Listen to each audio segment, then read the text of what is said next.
Friends. तो जैसा कि आपको पता है कि आज जो हमारा अभी अभी ऐसे का पेपर हुआ है और ऐसे का जो पेपर आया है ना भाई, दिल खुश कर दिया इस पेपर ने। तो आज मैं तुम्हें दिखाऊंगा कि ऐसे का पेपर कैसा आया है यूपीएससी के अंदर। देखो, सबसे पहले देखो, ऐसे का पेपर जो होता है ना वो भाई 250 मार्क्स का होता है। कितने मार्क्स का होता है? 250 मार्क्स का। और भाई ऐसे के पेपर में हम बहुत अच्छे मार्क्स ले सकते हैं बस। और सिर्फ क्या चाहिए? एक अच्छा पॉइंट ऑफ व्यू चाहिए अपने को। मतलब देखने का नजरिया अच्छा चाहिए बस। और बहुत सारी प्रैक्टिस चाहिए। तो आपको ऐसे लिखना प्रैक्टिस करना पड़ेगा। हम आपको एक एक इससे लिख के दिखाएंगे, इसको अटेम्प्ट करके दिखाएंगे। बस अभी अपन क्या करेंगे, एक बार एनालिसिस कर लेते हैं इस वीडियो के अंदर। तो सबसे पहले मैं आपको बता दूं कि ऐसे के अंदर दो सेक्शन होते हैं।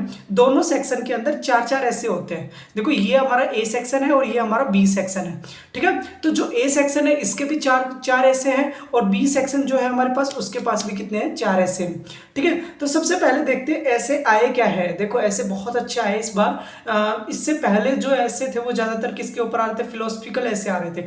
फिलोसफिकल इस बार भी पूछा गया, लेकिन इस बार ज्यादातर इन्वायरमेंट वगैरह से रिलेटेड या फिर मतलब ऐसा टॉपिक जिसको तुम पढ़ के जा सकते हो, जिसके बारे में हम थोड़ा प्रेडिक्ट कर सकते हैं, ऐसे टॉपिक आए हैं। और ये बहुत अच्छी बात है भाई। देखो, बहुत सारे बच्चे मेहनत करके जाते हैं तो उनके लिए बहुत अच्छी बात है। तो सबसे पहले देखते हैं हम सेक्शन ए का पहला question. Forest precedes civilization and desert follow them. ये ऐसे कहना चाहता है, जैसे कि आप हिंदी में भी आपको मिलेगा अगर जो पेपर होगा।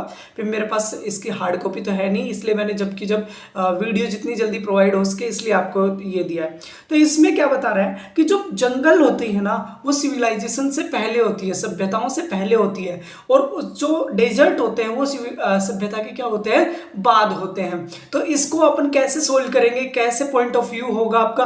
देखो, हर बच्चे का ऐसे के अंदर पॉइंट ऑफ व्यू अलग हो सकता है। तो कभी ये मत सोचना कि यार मैं गलत लिख के आ गया, सही लिख के आ गया। लेकिन सबसे बड़ी चीज इसके अंदर क्या है कि आप कौन से ऐसे को चूज करते हो, ये बहुत मैटर करता है। ये आपकी एनालिटिकल स्किल्स को बताता है कि आप कौन से ऐसे को चूज करते हो। ध्यान रखना भाई, ये बहुत ज्यादा इंपॉर्टेंट है। तो देखो, पहला क्या है? फॉरेस्ट। तो मैंने आपको बता दिया, इसके अंदर हमें क्या बताना है कि फॉरेस्ट किस प्रकार से सिविलाइजेशन को बनाते हैं, क्योंकि फॉरेस्ट के कारण ही तो सिविलाइजेशन बनती है। क्योंकि जहां पर जंगल होंगे वहां पर नदी होगी, पहाड़ होंगे, सारी चीजें पाई जाएंगी। ठीक है, पेड़ पौधे होंगे तो वहां पर पशु पक्षी और जंगली जीवन और जीवन भी पाया जाएगा। तो वहां से बात की जा रही है। फिर उसके बाद जैसे ही अभी जैसे कि क्लाइमेट चेंज का प्रोसेस आ रहा है, तो वो सब इसके अंदर इंक्लूड करके बताना था कि अब जो जंगलों को काटा जा रहा है बहुत ज्यादा, तो वो क्या है? एक सभ्यता के बाद की बात है। क्योंकि सभ्य इंसान उसे ही कहते हैं जो कि अच्छे से रहना जानता है, इन्वायरमेंट के साथ डलना जानता है। ठीक है, अगर वो इन्वायरमेंट के साथ नहीं डलता, जैसे कि आज की दुनिया देख लो, तुम कुछ भी कर रही है, मतलब पेड़ काट रहे हैं, ब्राजील में पेड़ काट रहे हैं, तो अब ये किसकी तरफ जा रहा है? डेजर्ट की तरफ जा रहा है। ठीक है, तो ये था पहला। इसको हम आसानी से अटेम्प्ट कर सकते थे। तो अच्छा टॉपिक था, लेकिन जिस बच्चे को इसमें रिस्क नहीं लेना उसके लिए आगे भी क्वेश्चन है। आप इनमें से कोई भी एक चूज करना है बस आपको। ठीक है, दूसरा है the empire of the future will be the empire of the mind. कि आगे भविष्य का जो एम्पायर होगा ना वो किसके ऊपर होगा? आपकी बुद्धिमत्ता के ऊपर होगा, इंटेलिजेंस के ऊपर होगा, आपकी माइंड के ऊपर होगा, आपके दिमाग के ऊपर होगा। ठीक है, तो ऑब्वियस सी बात है भाई। देखो, आर्टिफिशियल इंटेलिजेंस जगह ले रही है। देखो, ना कहते कहते भी उन्होंने आर्टिफिशियल इंटेलिजेंस एआई को यहां पर क्या कर दिया? पिक्चर के अंदर ला दिया है। याद रखना, इसके अंदर अगर तुम्हें ये चीज नहीं समझ में आई कि इसके अंदर एआई को डालना है या नहीं डालना, तो भाई इसको अटेम्प्ट मत करना, क्योंकि ये पूरा का पूरा एआई से रिलेट करेगा कहीं ना कहीं जाके। ठीक है, साइंस चीज से साइंस से बहुत ज्यादा रिलेट करने वाला है ये वाला टॉपिक। तो ये वाला तो बहुत आसान था मेरे हिसाब से। एआई के ऊपर आपने काफी अच्छा कंटेंट बना रखा होगा। एआई के ऊपर हम कंटेंट आपको दिखाएंगे भी, बहुत सारा कंटेंट हमने भी बना रखा है। तो आपको इसके ऊपर आप ये अटेम्प्ट में जा सकते थे। पहले से ज्यादा आप सेकंड वाले के पास अटेम्प्ट पे जाओगे तो ज्यादा बेटर रहेगा मेरे हिसाब से। फिर उसके बाद बात आती है there is a no path to happiness, happiness is a path. What an excellent यार, क्या क्या क्वेश्चन दिया यूपीएससी ने, बहुत सही। इसका मतलब है कि भाई आप खुशी को ढूंढ रहे हो, खुशी का पाथ ढूंढ रहे हो, प्रसन्नता का पाथ फॉलो ढूंढने की कोशिश कर रहे हो। जबकि खुशी तो खुद एक बात है भाई। खुद तो आप खुश रहोगे तो आप क्या करोगे, आप कोई भी चीज़ कर रहे हो, जैसे कि आप यूपीएससी की तैयारी कर रहे हो, मान लो आप खुश नहीं हो, पूरे दिन टेंशन में रहते हो, तो बहुत बड़ी दिक्कत आने वाली है भाई, सच बता रहा हूँ, बहुत बड़ी। लेकिन अगर आप खुश रहते हो तो आप इजीली इसको क्या कर जाओगे, स्कोर कर जाओगे। याद रखना, हैप्पीनेस एक बात है, हैप्पीनेस के लिए कोई बात नहीं होता मेरे भाई। तुम्हारे पास पैसे हैं नहीं है कोई मैटर नहीं रखता, ठीक है। तो ये बहुत शानदार था, मैं तो इसी को अटेम्प्ट करता अगर मैं होता तो। वही देखो, उसके बाद आता है the daughter is a true man of the science. इसका मतलब होता है कि प्रश्न पूछने वाला ही विज्ञान का सच्चा सिपाही होता है। अब ये क्वेश्चन ऐसा आया था, देखो कितना कितना शानदार क्वेश्चन है, क्योंकि जब कभी आप बचपन में हमें टीचर्स लोग कहते थे हर चीज़ पे क्वेश्चन पूछो, क्यों लगाओ, कैसे लगाओ, अरे भाई वो आज हमें यहाँ पर करके दिखाना था, आज आपको बताना था कि साइंस में किस प्रकार से क्यों कैसे लगाने से क्या बनता है। तो ये बहुत बढ़िया था ये वाला ऐसे भी। तो ये वाले ऐसे नहीं थे कि भाई आप नहीं कर सकते, पिछले वाले ऐसे थे, पिछली बार जो ऐसे आए थे वो लग रहा था कि थोड़े से हार्ड हैं, लेकिन इस बार वाले ऐसे मेरे अकॉर्डिंग ये थोड़े से अच्छे लेवल के ऐसे आप लिख सकते हो, हर के बारे में आप बहुत कुछ जानते हो अगर आप अच्छे से तैयारी कर रहे हो तो।